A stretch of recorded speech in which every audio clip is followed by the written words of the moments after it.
Hunter Hunter. This is Hunter Hunter chapter 397 founding part 3. Alternate title chapter. Where is Halloumi?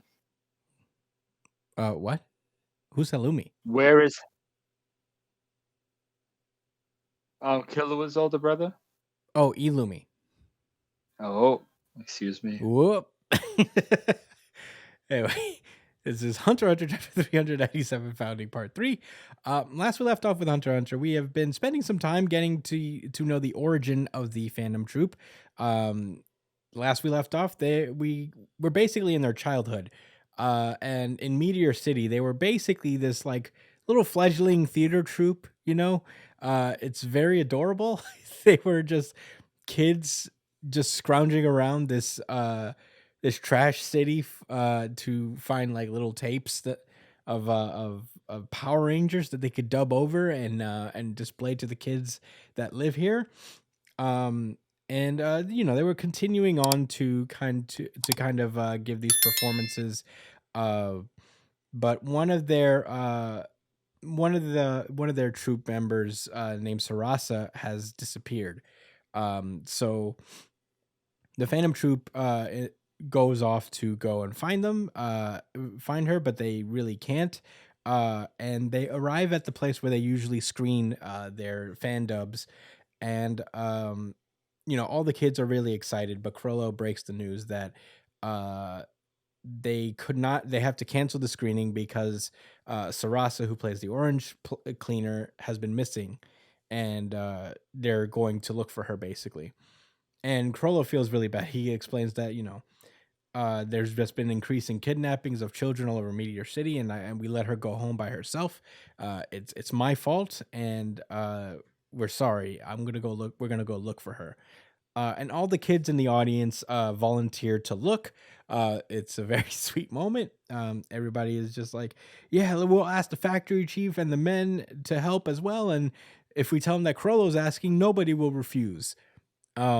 And yeah, the search goes on, and they arrive in this really dark woods, where they find a single bag hanging off of a branch with a note stabbed into a tree.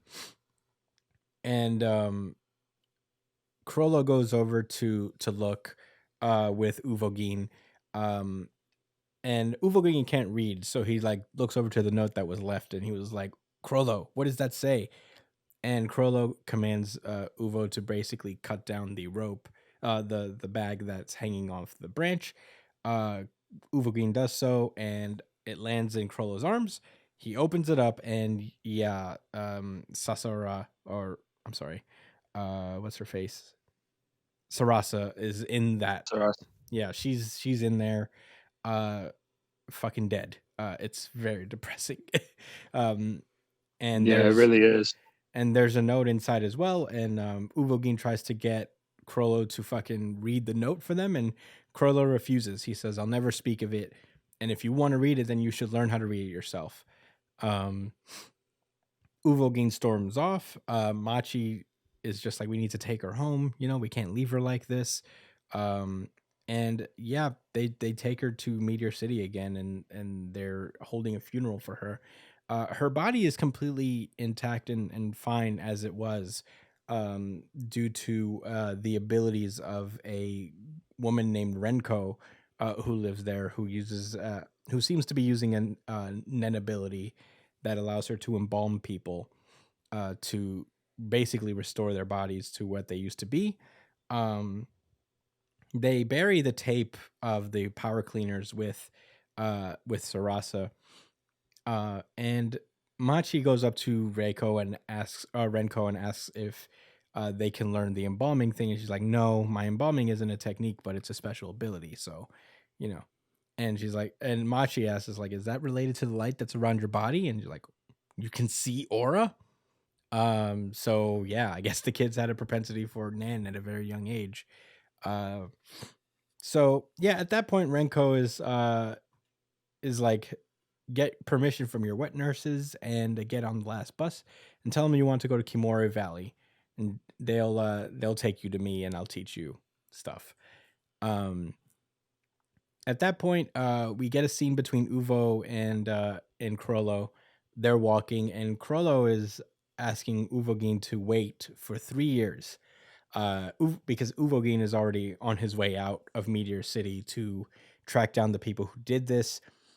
And Krollo implores him not to go because the world's gonna change in 3 years. Basically, I think he implies that the internet's gonna be created in 3 years.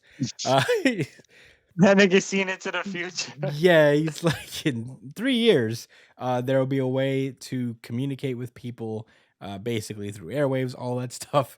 And at that point, there will be it will ev- as evil hides in the shadows here, there will also hide in that realm as well, and we'll be able to connect to their network and prepare a loophole for them so they can have a place to share all of their shitty criminal activities while pursuing the police. Uh, and we'll create this land and pick out the ones we want from there, and that's how we'll track down the people. Shalnark, who's the tech guy, I think, of the troop, is basically like, "Yeah, let's fucking do that." Um, and the other troop members come out of the trees.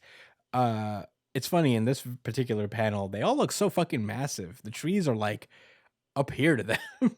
uh, Yeah, but especially Frankenstein. yeah, Franklin. Um, but yeah, basically they're all coming together and being like, yeah, let's go, let's build our shit. Make some preparations, and we'll have the power and skill to take them out when we're ready. And Krollo mentions one other thing that's very important, that they'll need resolved and the will to devote their lives to the cause. In 3 years' time, Krollo will end up killing a lot of people. Um, Mm. and he's like, I know that's not what Sarasa would want, but if I ever see her again, and I would happily apologize over and over. Still, I'll never let them get away with it. Not in this life. Um, and he basically explains that he's going to live the rest of his life as a villain, one that the whole world will fear, and he's going to redesign himself and Meteor City and ensure that small time crooks would stay far, far away from Meteor City. And he looks up to Uvogin and asks him to help as the leader of the troop. And Uvogin looks down and he says, "Krollo, you're the leader. With you as leader, I will follow you until I die." Funny you say that. Uh, Yeah, and that's the chapter ends with some time passing. They're all like young adults at this point. And the chapter ends with Krollo proclaiming that together they are the spider. And that's where the chapter ends. Josh, what did you think of chapter 3097? this was a this was an excellent chapter foremost. Also really deep. It all right. I have some questions, in the form of thoughts. Thoughts in the form of questions. So it seems like them being this evil group of people seems to have been like the point so that they can attract other evil people so they could find the assassins who killed Sarasa or just people in general who move like that so they could punish them or whatever. That seems to have been the initial plan, right? I mean, that's what I think. I'm starting to think that Brian might be right. That this Kurta clan probably did something real shisty.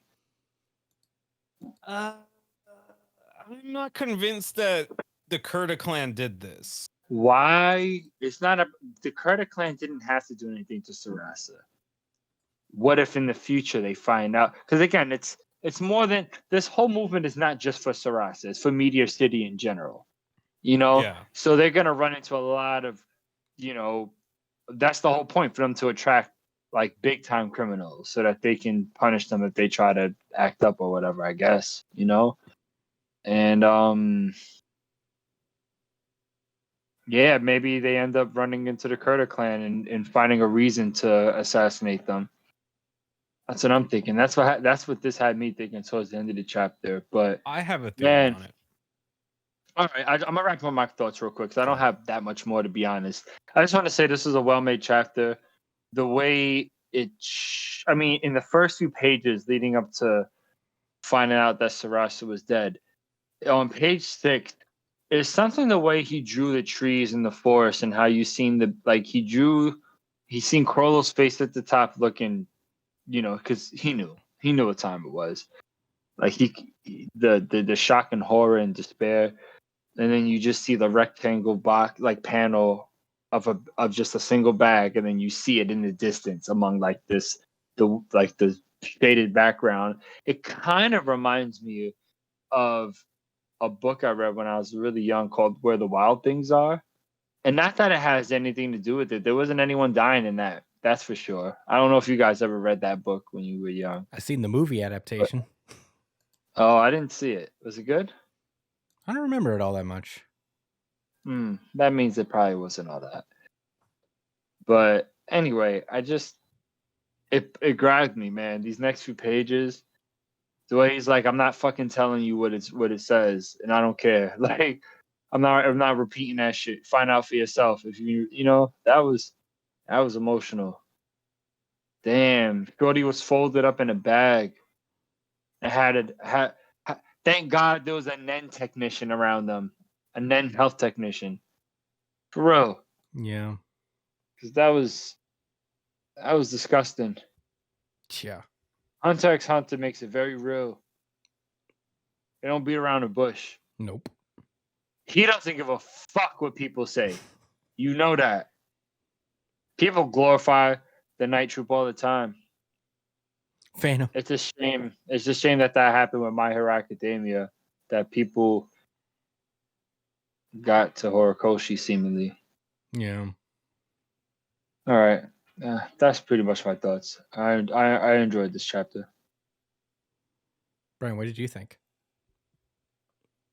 Theory This time. this was my runner-up. It was very close. It was very fucking close, but this was my runner-up. I thought this chapter was really interesting because it kind of shows like the deep tie between all these kids and Meteor City. It shows why the Phantom Troop really love their city. Like, they have that camaraderie. Like, they all grew up here. They've been through some shit together. They did so much for their city and the kids in it. Like, it just adds more of the bond that they have with the city, that we just knew that they loved their city so much, but we didn't know how much, like, why exactly and what they do. But I really loved the build up for all this, and then just to finally show us what set them down the path they went down. And you know what? It makes sense for them to, like, this makes sense to have like a childhood friend get killed the way that she did, in the fashion that they were killed in. Like, that would set off anybody to like be like, nah, this isn't happening to anybody in my city ever again. Like, that kind of determination to like make a change in your city is like, Crollo had it, and you see it in his actions to this day. But here's where my theory comes into play, right? So the notes are purposefully like withheld from us what's said in it. So I don't think the Kurta clan had anything to do with this. What I think happens to the Kurta clan is that they are an example of what happens when you fuck with Meteor City. Right. That's what I think. I don't think the agree, Kurta clan even did anything that bad. They probably did some minor fucked up shit to Meteor City, right? And they were just the people who were there at the wrong place at the wrong time. Like, they were the people who were chosen to make an example. Like, this, don't fuck with Meteor City, or this is what's gonna happen to you. We're gonna fuck up your entire life and then sell your eyes on the fucking market. So that's what I think probably ended up happening, but that's just my guess, because I feel like making the Kurta clan evil just to justify their actions just isn't the play. I feel like there's two sides to this coin. Like, I think maybe the Kurta clan did something bad, but not bad enough to warrant this. But also, the Phantom Troop being in such a fucked up and like downtrodden city that can be easily exploited, they have to send a message to protect their people so that shit like that don't happen. So it's like a moral what's it called? A moral dilemma, essentially. Like, you brutally kill people for the sake of millions of people in the future, or do you just keep letting people get brutally murdered the way Sarasa was? Society failed Media City. The world did. Mhm. Humanity failed them by allowing people to declare it as like essentially lawless land. Even though things were starting to change a little bit, which is why the hunters were like mentioning like, oh, it's not going to be like this for too much longer. But it was still made like that at a certain point. So this is their reaction to that. I think it's important to always keep that frame of reference. You know what I mean? Like it's not like this. You know what I mean? Like people allowed it to be this way. You know what I'm saying? Mm-hmm. Yeah. It wasn't just it wasn't just this bad place just because it's bad. Like people picked on these poor these all these citizens that really can't fend for themselves, and it's mostly kids and shit, right? It's like elders and kids Yeah. for the most part. Like, yeah, almost like a reverse Neverland or something. Yeah. Like a fucked up, crooked Neverland Yeah. that they're in. Like a spooky fairy tale. Well, Anyway, Yeah. I'm sorry. As you were saying, Brian. No, I mean, that was most of my thoughts, was this whole thing with the Phantom Troop. I'm really curious to see what goes if they keep going with this. I wonder if they're gonna save the rest of this backstory for when they finally encounter Kurapika, because I feel like they're gonna push past this. Also, Afro Uvogin is very interesting. Yes. I Yeah. think that was the most interesting thing to me in this entire chapter. He never changed his shorts. Oh, is that how he looked also before? He had really short shorts Yeah, and a holster top. he had really short shorts for the entirety of his life. Even when he died, he had short shorts. But he Yeah. didn't have an afro. Never, So never I'm a little changed. curious what the backstory behind Uvogin's afro is. He just has an afro. Let me ask you guys this. The samurai guy, the best Nobunaga? fan of Nobunaga. Do you think he's already a godly swordsman at this point? No. I mean, he has No, the not gi on yet. and his hair's in the top, like I don't know. I don't think so yet. he might be. Well, a I mean, godly he samurai must have already. been. He must have started around that time. All right, let me ask you guys this first. At this point, right now, currently in Hunter x Hunter, not like in the past, right now, do you guys think there's a swordsman in the known current world that's better than Nobunaga? Nobunaga. Hunter or not? I don't Yeah. think so. There's not many Probably not, right? swordsman hunters. Yeah. There doesn't have to be. Well, there's a little bit or a lot, right? Yeah, but we It's can't think. I Nobunaga who stands above. can't think of a single sword fighter, so I guess he wins by default because Yeah. we don't know any other swordsmen. Yeah. Right. And if they introduce another one, I can't speak for y'all. I'm confident Nobunaga would win that. I think he'd take it personal. We don't know what Nobunaga can do yet. Still, Well, he to can this slice day. squares into space. He can, but we don't No, know he what didn't his slice Nen square is. into space. There was a wall. That was a wall he cut. Yeah, we still haven't seen his Nen yet, so we don't even know how strong he Why you really looking You is. at don't me even like know, that? Chris. Wait, you look You at don't me even like know. the And square? honestly, I don't know why he's the only one. He's the only Phantom Troop member that Nen has not been revealed yet, right? Maybe. Franklin. We don't know his yet. He shoots finger guns. Yeah, no? but we don't know. He's an emitter. We don't know what that is specifically. It's His a man is mission. that he's reanimated body. It's That's why definitely a he has mission. weapons in him. That's Yeah, Franklin's thing. but it can't be that Where's simple the where vacuum he's just an cleaning emitter. girl? You know? Oh yeah, she's missing, and so is Cordopi. Well, Because Cordopi's they dead. probably showed up later. Yeah, I mean, yeah, they probably show up later. Shimizu, I think her name is Vacuum Girl. Shimizu and Cordopi are not in this group. Gotta be. Mhm.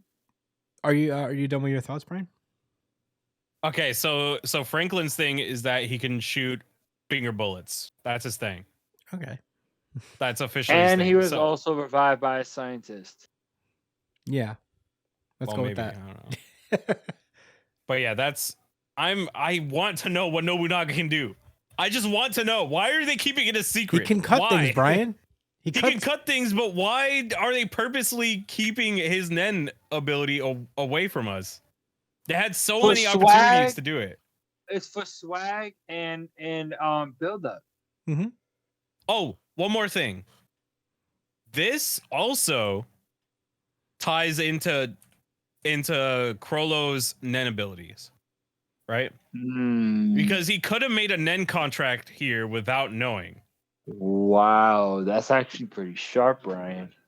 Because I was just thinking while I was reading this chapter was, why did they specifically highlight Krollo's speech bubbles when Uvogin is asking him to read what happened?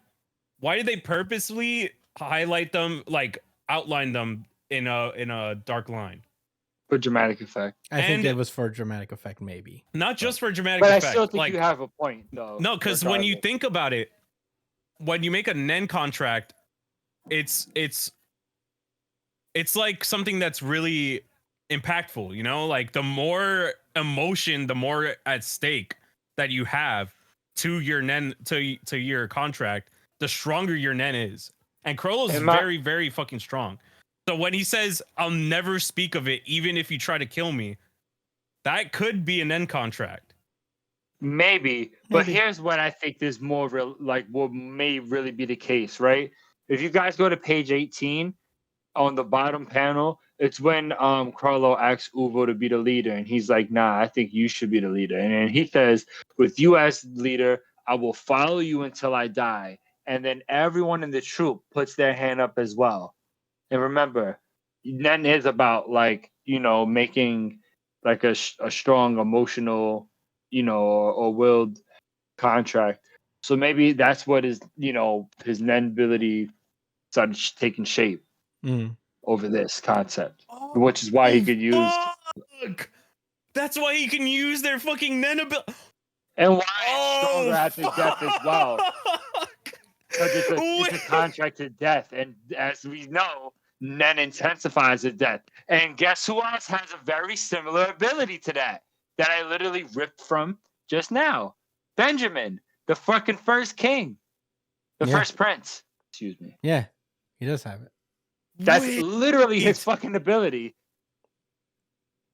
Holy shit! It's a little bit different. It's a little bit more different the way it's Wait, executed. this is actually really big because this gleans more Stop into fan with shit, bro. Yeah, it gleans way more into it because this could, well, in fact, be like what unlocked their Nen. Because Nen, honestly, people don't know about that shit. People really don't know about Nen. Like there was a whole country that didn't know about Nen. And these guys, and you're the gonna princes say that don't these know about little Nen. scrappy, huh? The princes, for the most part, don't know about Nen. Exactly. So how did these kids from like the poorest city in the world happen to come across such a powerful technique? This has to be it. They happen to pawn it. Well, with there's so a much, lady with in ours. Meteor City that knows Nen and has offered to teach them. So There's that, but like I think that she found out about it once they found out about it, you know, or like they showed the potential to have it. Because Machi in this chapter was displayed the ability to see aura, so she knows that they have like an aptitude for it already.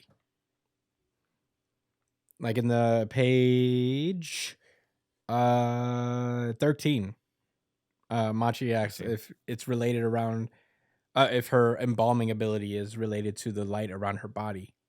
Um, so I think if there's anybody who teaches them Nen, it's this lady, Renko. Okay. But yeah, I think Sarasa dying was the moment that not Choso, Corolla made his Nen contract. That's what I think.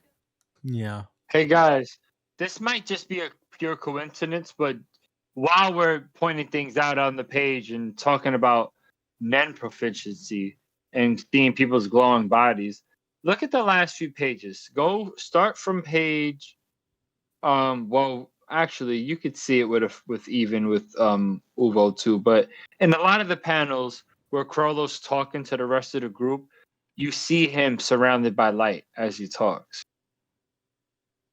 There's here in this page, and mangaka do that all the time.